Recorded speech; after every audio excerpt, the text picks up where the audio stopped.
আসসালামু আলাইকুম। সম্মানিত ভিউয়ার্স, আশা করছি ভালো আছেন। আমি আল্লাহ তাআলার দয়ায় ভালো আছি।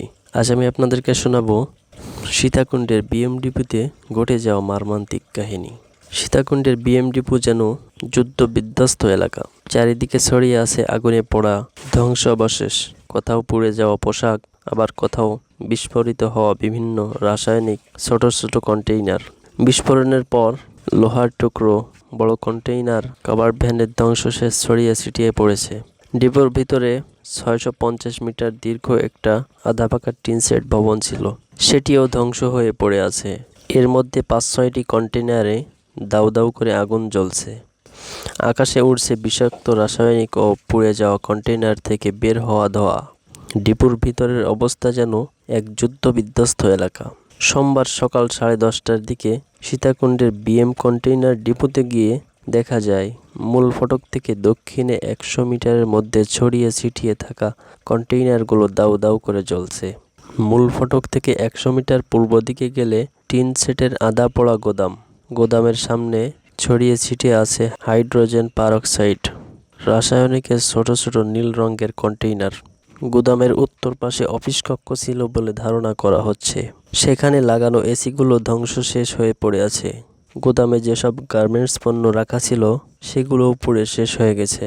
দক্ষিণ পাশের সামনের অংশে ৩টি কন্টেইনার এখনও আগুনে জ্বলছে। ডিপোর নিরাপত্তা কর্মী আব্দুস সাত্তার জানান, এই ধরনের বিস্ফোরণ এবং অগ্নিকাণ্ড তার ৫৫ বৎসরের জীবনেও কখনো দেখেননি তিনি। চারিদিকে সবকিছু ধ্বংসশেষ হয়ে পড়ে আছে। এসব দেখে তিনি গতরাতে ঘুমাতে পারেননি। সোমবার বেলা ১১টার দিকে ডিপোর ভিতরে রাসায়নিক ভর্তি কন্টেইনার আছে বলে সেনাবাহিনীর পক্ষ থেকে মাইকে ঘোষণা করা হচ্ছিল। এরপর সব গণমাধ্যম কর্মীকে নিরাপত্তার স্বার্থে ডিপো থেকে বের করে দেওয়া হয়। সীতাকুণ্ড সার্কেল অতিরিক্ত পুলিশ সুপার আশরাফুল করিম জানান, আগুন শতভাগ নিয়ন্ত্রণ করা সম্ভব হয়নি এখনও। ফায়ার সার্ভিসের সদস্যরা আগুন নিয়ন্ত্রণের চেষ্টা চালিয়ে যাচ্ছেন।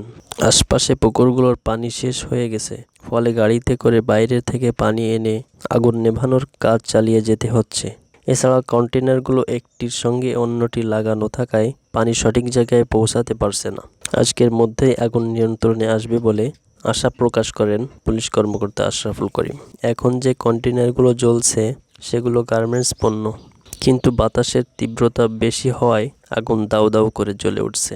আমরা জানতে পেরেছি, সীতাকুণ্ডের এই ভয়াবহ ঘটনায় অনেক সাংবাদিক, শ্রমিক, ফায়ার সার্ভিস কর্মী সহ অনেকেই নিহত হয়েছেন। তাদের সকলের আত্মার মাগফিরাত কামনা করি। আল্লাহ তাআলা তাদের যেন জান্নাতের উচ্চ মাকাম দান করেন।